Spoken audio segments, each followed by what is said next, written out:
the volume a little bit. Mm-hmm.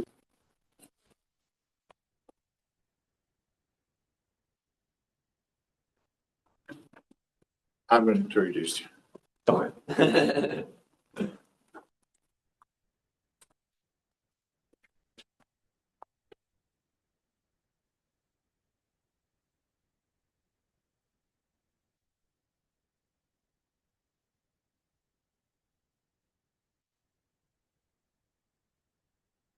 Hello, everybody. My name is Mario Romero. I am the Associate Director for Seminars and Workshops here at Digital Futures. I'm also an Associate Professor in Computer Graphics and Visualization at KTH and the National Technical Manager at Infravis, the National Infrastructure for Data Analysis and Visualization. Today, I'm going to present Renan Guarese, who is a postdoc working with Digital Futures, with AstraZeneca and KTH on a project that we have recently started. Perhaps Renan will say a little bit about that, but today he's here to talk about the work that he did towards the end of his PhD on augmented reality guidance. With that, we're ready to get started. Thank you.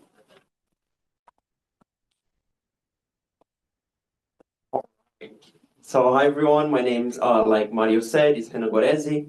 I'm somewhat of a new postdoc here at KTH with the Digital Futures program, and today I'll present a bit of what I did throughout my PhD thesis, which was titled Augmenting the Dark, Exploring Assistive Microguidance in Sonified Mixed Reality, for which I was supervised by Professors Deb Paulson and Fabio Zambetta at RMIT in Melbourne, Australia. So prior to that, a bit about who I am. I'm originally from Brazil. I did both my bachelor's and master's in computer science back at the Federal University of Rio Grande do Sul, during which I did internships and sandwich programs in the US and also here in Sweden. So I got to contribute with a handful of universities thus far. I've been working with augmented reality since my bachelor's, where I worked as a developer for an educational AR app about physics simulation for high school kids. Later on, I started doing research within human-computer interaction for my thesis, usually working with data visualization in AR, but having also collaborated in projects involving virtual reality, haptics, assistive technology, sonification, and even digital empathy. In 2020, I began my PhD program at RMIT in Australia, where I joined a project to work on making AR more accessible for visually impaired people. So as an inspiration to my PhD topic, I would always refer back to 1989, when an exhibition named Dialogue in the Dark began to run internationally as a visual impairment awareness experience. There, visitors would face absolute darkness while performing daily activities, such as visiting a coffee shop in a specially designed darkened room, while being guided by visually impaired employees. More recently, researchers have been claiming that the responsibility of addressing disability should be placed on everyone collectively, including technology designers, while others have claimed VR to be the ultimate empathy machine, although perhaps that can be too bold of a statement for other researchers, especially within cognitive sciences. In that line of thought, by working together with a visually impaired researcher during its conception and development, and combining concepts from other related projects, my work explored augmented reality experiences that allow users to explore the dark in different manners, always being guided by sound. Through this, we managed to empower people, both visually impaired and sighted alike, with accurate guidance methods and to elicit a sense of empathy with people who are visually impaired. Along with these AR experiences, we performed 3 user experiments to try and measure the actual effects that they might produce on people's performances and emotional responses as well.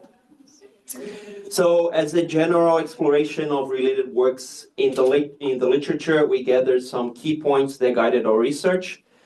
Regarding audio guidance in AR devices, research is usually more focused on either outdoor scenarios and obstacle avoidance tasks, rarely exploring close-range navigation, especially within a three-dimensional context. In this sense, we decided to narrow that gap, focusing on spatialized sound and its components, since immersive environments can supply users with sensorial cues that can empower virtual experiences with lifelike features. In order to guide user perception into experiencing situations from another person's perspective, self-representation in virtual reality has been explored and manipulated, usually in an effort to embody diverse conditions and traits like a different gender, ethnicity, physical stature, mental illness, and disabilities. However, no quantitative metrics have been applied for emotional responses thus far. Focusing on blindness simulation experiences, both commercial and academic works have been implemented in VR, such as immersive documentaries, games, and other entertainment experiences. As for immersive asymmetric collaboration, sound has been very briefly explored, strictly in combination with visual cues, as to indicate the general direction of a target, so not really targeting visually impaired users or under a strict no visibility condition. This initial exploration of the literature brought us to three different main research questions which permeate the same theme: augmenting the dark with audio methods. So the research questions that guided us through this research were: the first, are BVI, by BVI we mean blind and visually impaired, so are BVI people's performances affected by different sonification patterns in 2D, hand-based microguidance? The second one, can sighted people's empathy with BVI people be affected by an embodiment of different AR experience? And finally, the third, are people's performances affected by different vertical sonification patterns in 3D hand-based microguidance in low visibility scenarios? In order to answer these three questions, we proposed, implemented, and conducted 3 user studies, which also led to some publications, the main ones being highlighted here. I'm going to talk through each of them in the next slides. Starting us off with our first experiment, the idea was to evaluate different combinations of audio attributes in a hand-based guidance interface. Since we did it in the middle of the pandemic, we decided to run everything remotely, so you would only require equipment most people already had at their disposal, such as a computer, headphones, and a mouse, which served as a 2D hand tracking device. Here, people are expected to move the mouse around and listen to different sonification methods. Audio cues would guide them to find a particular point in the 2D space without any visual feedback. This test is meant to understand how different sonification methods, be them based on pitch, spatialization, tempo, harmonics, and etc., how these can affect the user performance in navigation tasks. We have a little video here with the use cases that we were presenting. And come to think of it, I'm not sure I shared the sound in the Zoom presentation, so I'll try to do that now quickly. If I can find it.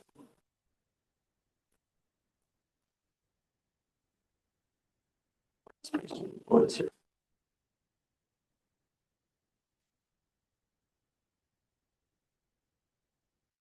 I need to share my audio, but I'll mute myself.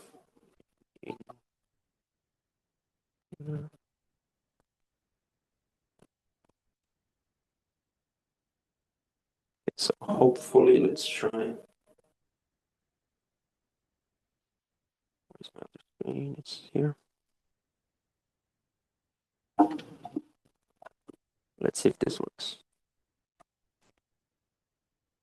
No, it's not sharing sound, but I guess I can talk through it. It's not a problem. So here the person is being guided by an audio interface, which is basically doing beeps, like beep, beep, beep, beep, beep, beep, beep, that kind of thing. So they're searching for a stove. So it's basically 2D guidance because you're only walking around a kitchen environment. Here they're looking for a place to sit in a park. So we're basically mixing up different audio concepts in this 2D scenario, right? So let me get back to my presentation here. That was me presenting this work in Canberra, in Australia, back in 2022. So our user experiment had its ethics project approved by RMIT's ethics committee, same as with the other ones, of course, with the main difference that this one was being run fully remotely. Talking through it quickly, each user went through target finding tasks with their mouse while listening to our sonification methods guiding them, one at a time, of course, with several repetitions per method, and with all of their orders counterbalanced, which is important to avoid learning bias.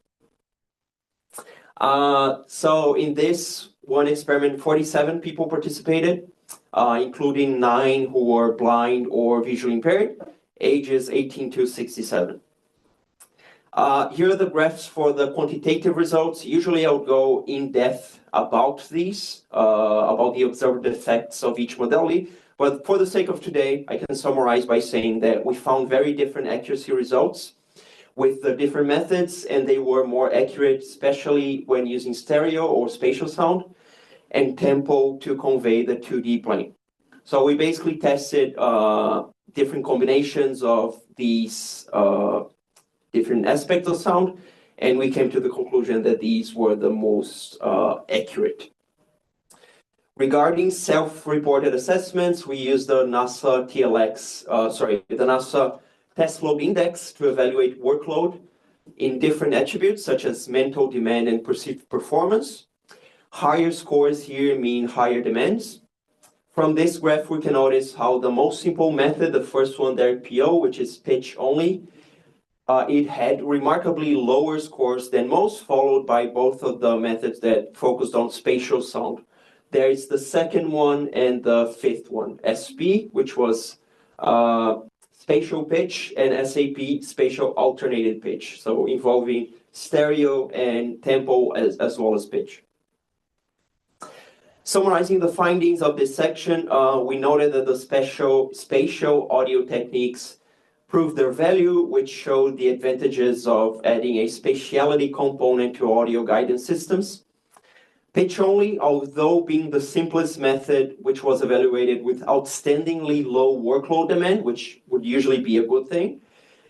However, we noticed that its high perceived performance scores did not correlate to the user's actual performances, which were quite inaccurate, actually, making this a very misleading method, not being suitable for using tasks that require precision. Now moving on to research question number 2, which focused on developing empathy via embodiment of difference. This study was presented and published at IEEE last year, and it was one of the runner-ups for best paper there. And that's me presenting it in Shanghai, in China, at the beginning of last year. As to validate this research in the first place, we provided to the Australian BVI community with a questionnaire regarding their opinions on the need of empathy evoking experiences, as whether they believe those to be beneficial or not, because obviously it could not bring any value to them. Based on their feedback, we believe this work would explore a valuable gap that is in line with the BVI community's beliefs, and it has a potential outcome not solely on increasing empathy across society, but also on the development of novel assistive technologies in the future, which is what was one of the things we asked them. Regarding the experiment scenario, we had blindfolded participants perform a generalized task while relying on a proposed assistive technology, which was based on the previous experiment. So the previous audio interface that we tested. Basically, they had to perform close-range navigation and object handling tasks in a kitchen environment while listening to dynamic audio guidance methods calibrated and played by a HoloLens 2, which is an augmented reality headset. The participants would listen to audio instructions on how the experiment and the guidance worked and interact with it via voice commands. People went through several trials of trying to place a small plastic token into different paper plates spread around a large cupboard, as we can see there, being solely guided by this audio feedback and their own sense of touch. So they were allowed to touch around to feel the environment. So in order to effectively measure emotional response from the users, we adapted a questionnaire highly used to measure sympathy and empathy responses. These questions were originally meant to measure the public response while watching advertising pieces in the form of video. So we had to adapt them. We adapted the phrasing of all of its statements into 3 different versions. The first one was in the form of a survey for the BVI community as to assess their overall views on sighted people's emotional response towards themselves. The second one served as a pre-test for the sighted people participating, assessing their emotional response towards visually impaired people based on their overall life experiences, so their past experiences. And finally, a third one, which was a post-test to be applied after the experiment was done, to assess what was their emotional response towards that same community during the experiment, so when they were embodying having that condition. So yeah, while embodying a similar condition, relying on assistive technology and performing a generic day-to-day task, such as using a kitchen. Once the experiment was set up, we invited a visually impaired expert in digital accessibility to perform the trials and suggest any changes to the protocol or the experience itself. Based on their feedback, we made several changes to the hypothesis, phrasing of the questions, and the future of our research as a whole. Regarding the volunteers to participate, we had in total 97 people participating in the survey, out of which 20 had low vision or were totally blind, so the rest were sighted people. In the in-person experiment later on, 15 people volunteered to participate. So now, to look at it first, in the comparison between BVI people's perceived assessment to sighted people's self-reported emotional responses. It gets tricky with the wording here. Regarding their previous experiences with the other demographic, so the left and middle columns here. So the BVI perception survey versus the sighted pretest.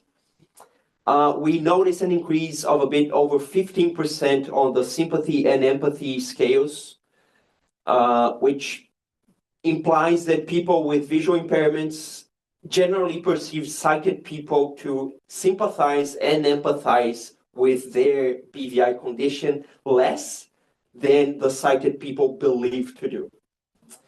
Now, when comparing sighted people's pre-test to their post-test results, the middle and right, I guess it depends on where you're looking from, middle and right columns there, an increase of 16% of sympathy and 23% on empathy was noticed.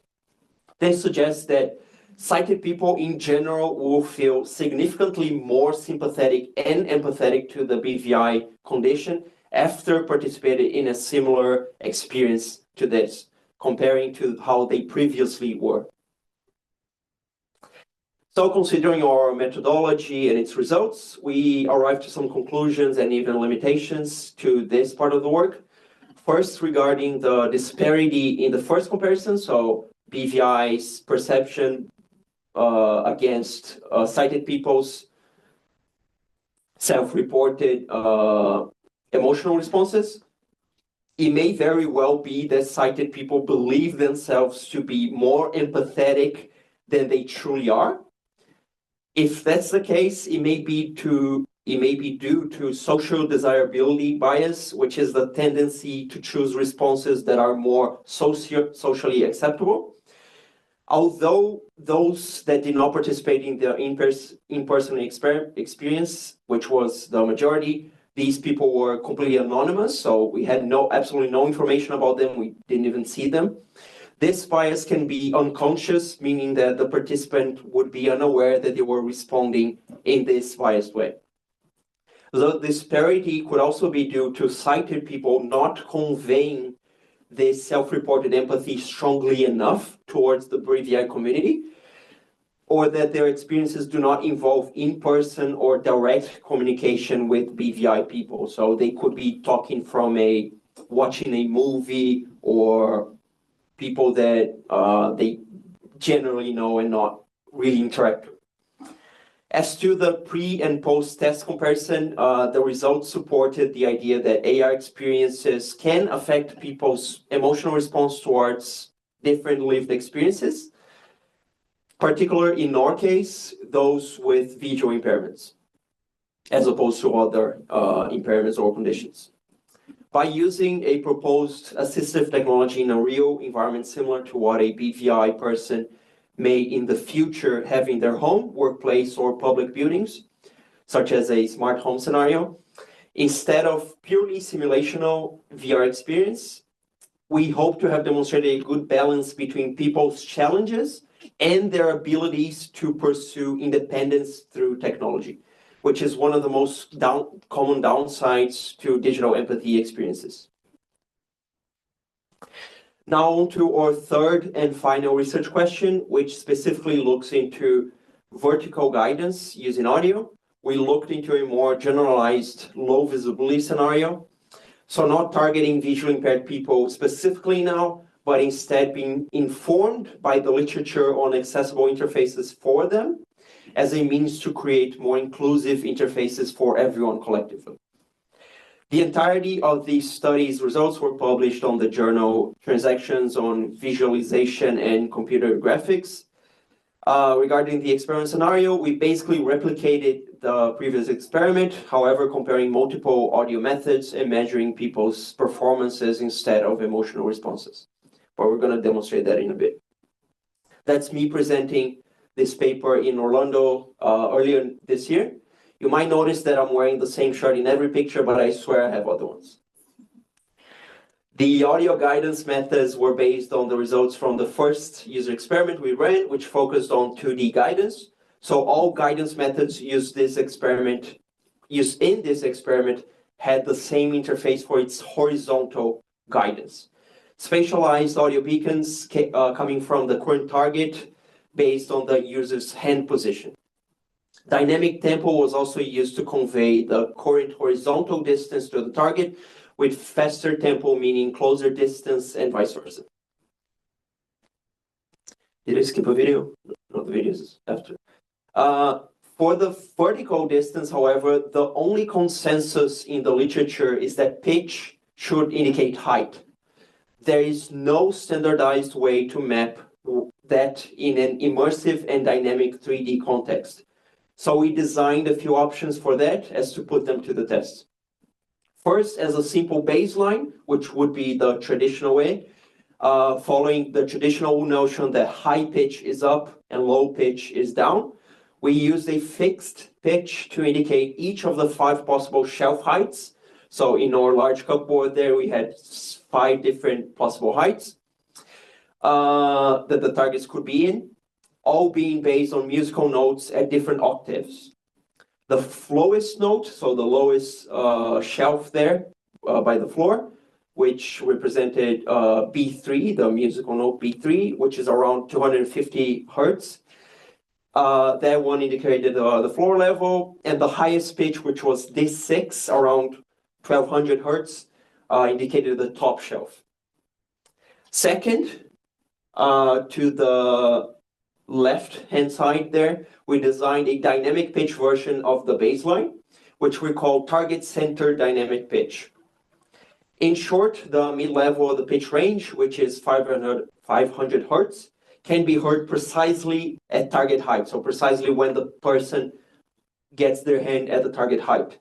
If the user needs to move their hand up to find the target, the pitch will sound higher than that, higher than 500 hertz, and progressively higher the farther away it is. And if they need to move it down, the pitch will sound lower, following a cubic curve. Finally, contrary to the last two, in an effort to completely disregard user auditory memory and assess its actual necessity for audio guidance, TBD, target-based target-based dynamic pitch was designed so that you would not require users to memorize any specific audio frequency at all. Instead of following the high pitch is up notion, in this method, which is to the right of the image there, the lowest pitch in the range can be heard precisely at target height. When the user moves their hand away, either up or down, it doesn't matter, the pitch will start increasing with the distance. So instead of memorizing any pitch levels, users are expected to pursue the lowest pitch they can find instead, so they don't need to memorize one. So here we do have a small video of what the users went through in the trials. Originally, we would be able to hear the audio feedback too, but I don't know if the online people can listen to that. But this is basically how the experiment ran. And again, it's audio feedback following beeps. So it would sound, the tempo would sound faster when they're closer. So beep, beep, beep, beep, beep, beep, beep, beep, beep, that kind of thing. And the pitch is controlled based on the height. I think there's a part of the video that demonstrates that, but if there's no sound, it would be a bit complicated anyway. But all of these videos are on YouTube, and they're attached to the papers as well, so it's fairly easy to find them. In total, 19 people, that's for tests, for practical tests, that's what the person would be seeing in augmented reality, but it's just to mark down the positions for the experimenter to know. During the experiments, the people were blindfolded, so they wouldn't have any visual feedback. So in total, 19 people volunteered to participate, with a bit over 60% being female, ages 22 to 50. So I'm going to skip the video because we don't have the audio anyway. So now in the comparison results between the three methods, so the two proposed ones versus the baseline, which is in the middle, we can see that the third method, TBD, target-based dynamic pitch, had the highest averages for all of the objective metrics we use to establish their performance. The overall horizontal and vertical accuracy, as well as the lowest distance from target, all being significantly better than the baseline, in green here. Considering the measured effort metrics, both proposed methods performed significantly worse than the baseline in time taken and head and hand distance traveled, both horizontally and vertically for every condition. So the baseline did perform better in effort.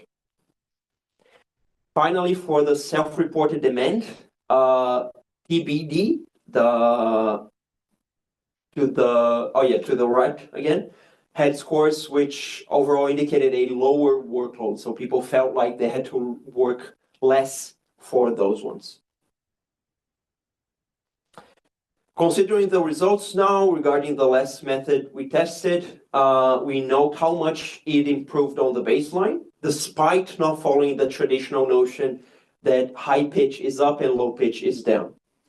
We believe that this is due to it not relying on the user having to memorize any specific pitch levels, as opposed to the other two methods.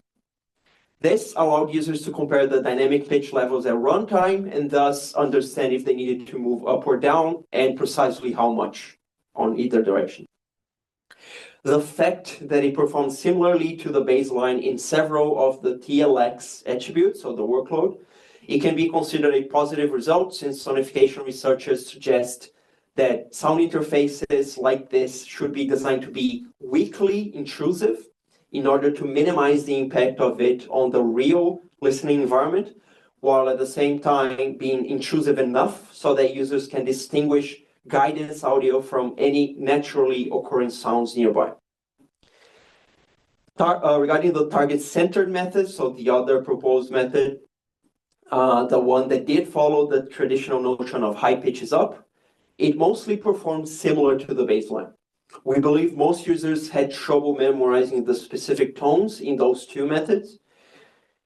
They were usually able to tell if they were meant to move higher or lower, but frequently not to a precise point, getting similar levels of pitch confused, which led to uncertain selections in the vertical axis and very low confidence levels. So as a bit of a bonus level, after exploring our three main research questions and by building upon the experiments we performed, we decided to explore a way to integrate the empathy and the accessibility scenarios into one novel contribution based on collaboration. So other than putting people in someone else's shoes via simulated environments, we believe that social interaction in actual guidance scenarios can also elicit empathy for the difference. This type of asymmetric collaboration between local augmented reality users and remote virtual reality users has been explored in other contexts. So basically, a task needs to be performed in a specific place, but the local people don't have the proper expertise or they need help to do it. So a remote expert can join in VR, in a virtual replica of the scenario, and guide them visually with spatial cues. That's what usually is implemented. So we try to get to the accessibility aspect of that visual scenario. So we created this collaborative accessibility, providing BVI users, so blind and visually impaired users, with situated audio guidance cues in augmented reality to make spatial pinpointing more accessible, while a remote sighted guide has access to a digital twin of the user's environment, being immersed in virtual reality. This work was presented at the end of last year at ISMAR in Sydney, Australia, where it was selected as one of the 10 finalists for their student design competition. And I would appreciate here if you notice that I do own a different shirt. In our scenario, the remote sighted guides are able to see and talk to the BVI user's avatar while using controllers to place spatial targets in the environment, which are transmitted back to the user as audio targets. In the other end, visually impaired users, beyond the same spatialized chatting system, they can hear the audio guidance methods that we explored earlier in the presentation. Here we have a small video again. This one is, the audio is not too important because it's from the VR perspective. So basically the remote guide can see the local BVI person, an avatar representing them, so where they are. They can talk to them asking what they need. So in this case here, the person wanted to find a tomato, which was in the balcony. So the person there, we can see their head and the hands. They're following the spatial audio methods to find the tomato there. And finally, they get it. So this is just a virtual twin of the kitchen scenario.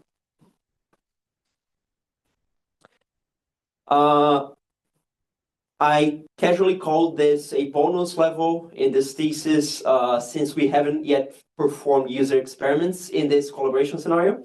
So I left it as a minor system contribution as opposed to an evaluation, which we hope to do in the next opportunity. So to conclude, we believe our sonified AR experiences pushed the current boundaries in AR by creating empathy-provoking experiences for the embodiment of difference, while also shedding light on including people who are visually impaired in the augmented reality paradigm via accessible interfaces that can also be used by sighted people in low visibility conditions. As for the future, the aim of this project is to collect data on the implemented collaboration scenario with paired evaluations of visually impaired people and their partners or friends as a way to explore the socialization aspect of guidance and empathy. By observing the use of these by the visually impaired community, we intend on optimizing our guidance methods to the community needs, hoping to pave the way for accessible applications in AR, which is expected by experts to take over user interfaces in the near future. If I have one more minute, I would like to acknowledge the huge contribution of Dr. Ron van Schindel, who unfortunately passed away nearly 2 years ago. Ron was my supervisor from the start of my PhD. He was the one that originally recruited me and who single-handedly pioneered research at RMIT to focus on next-generation accessibility efforts, and without whom I'll never be here today. So thanks everyone for listening, and I'll be here for any questions. Could you do me a favor and make the angle of the camera wider so it includes both sides, please? Of course, yes.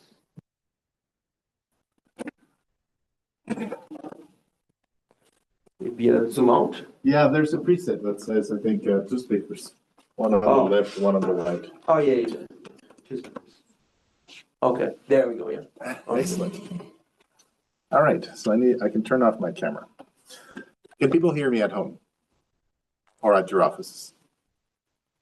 Yes, good. So you're free to please ask questions through the chat. That's fine, and I will go ahead and read them. But you're also free to turn on your microphones, turn on your cameras if you want, and join the conversation. I have a number of questions, but please don't let me go first. Anyone? Anyone from the audience here? Let's start at the end. So your bonus question. Mm-hmm. So if you go back just a couple of slides, actually, good representation. Yeah, go forward a little. Yeah. I was wondering when we were watching the video. Oh yeah. Like here, I was trying to catch if the person in physical reality has a controller.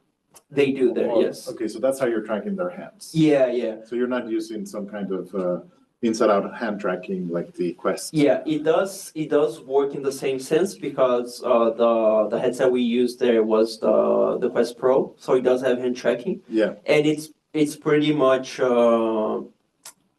one-to-one. You can just disable the controllers and have that in place. But just because it was a very the Pro had been out for maybe a month. So we wanted to demonstrate it in more of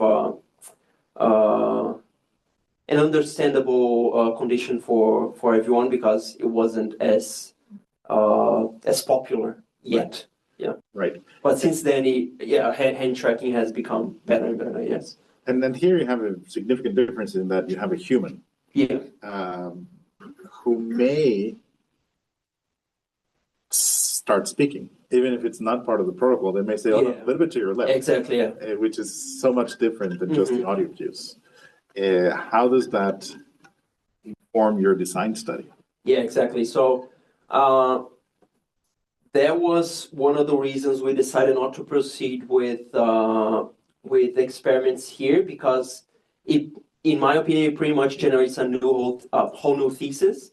And actually, I'm glad to inform that someone else is picking up that thesis back in Australia, so that's very good. So yeah, it is very important because the social aspect comes into play, right? Right. And that's what one of my main suggestions was to have the people, the visually impaired people participating, bring in either the partners or a friend or someone who knows them, so that we can do more controlled experiments in the sense that it's always going to be people who know each other. On the other hand, we would need to isolate one of the variables, right? So either we isolate the guide or we isolate the visually impaired person to get their perspectives from different ends, and then we need to really do a on the rails experiment And that's not really the point. Like, although we get better data in that sense, but then you lose all of the qualitative aspect, which is the Right. yeah, definitely the most interesting in a social experiment like this. You could find a middle ground. Mhm. And now we're speculating, but since if no one has any other questions, feel free to speculate. Yeah. You can find a middle ground where you gamify it to an extent. So you give Yeah. people cards, Mhm. and the cards are the statements they can make at a particular moment. Sure. So it's not completely on rails. Mhm. It is on rails, but with multiple tracks. Yeah. So you're giving a script to people who are giving guidance Mhm. to their guides. Also, it occurs to me that you could put in there an artificial guide. So you could put Absolutely. in there some kind of large language model. Yeah, like an AI. Yeah. Mhm. That has an idea of where the target is Mhm. and will always generate the same text for that target, and only if it is prompted, for example. Yeah. So then you have, in a sense, you could measure different levels of sociability. Absolutely. Where AI is more sociable than just a beep. Mhm. So something that is generating Yeah. voice. But So less than a human. Yeah. but less than a human, exactly. So you could have it on a gradient, Yeah. and then sort of measure the impact of the different levels of the sociability gradient. Absolutely. Yeah. I think it's super cool. Yeah. Yeah. It is. It is very cool. Yeah. It's super cool. Anybody have any questions? Otherwise, we can go back further on your slides. Sure. Okay, so there was a question that I had. I think it's not moving anymore. Yeah, Maybe. there it is. Oh, it is. So we keep going back. Yeah, let's keep going a little bit further. Let me see. Yep. So my question is about the 90 participants, 20 of whom were blind or visually impaired, Yeah. and 70 were not. Mhm. Did you simulate blindness? Did you blindfold them? No, so these, so in this, let's say this part of, in this comparison, it was all based on a survey. Yep. So there was no experiment there. It was just people's answers to the question. But then in this end here, the 15 that did come in for the experiment, then yes, in that one, we had them blindfolded and do the experiment. That's why they become more empathetic. Yeah, exactly. Yeah. So that was the comparison. Yeah. So one comparison was BVI's perception of sighted people's empathy versus sighted people's self-reported empathy towards them. So we compared these two, and then we compared the 15 people that came in here. Mhm. We had their pre-study answers versus their post-study answers, and that's how we assessed the difference after they participated in the experiment. Nice. Very cool. All right. Those were my questions. Anybody have any other questions? If not, thank you so much. Thanks, Mario. Thank you, everybody, for joining us. You have our contact information. We will publish the video online that we recorded today on the same page where the announcement at Digital Futures happened for today's seminar. If you're comfortable, we could also share your slides. Absolutely. Yeah. So we'll share the slides and the video soon. Thank you so much for joining us today. I will stop the recording now.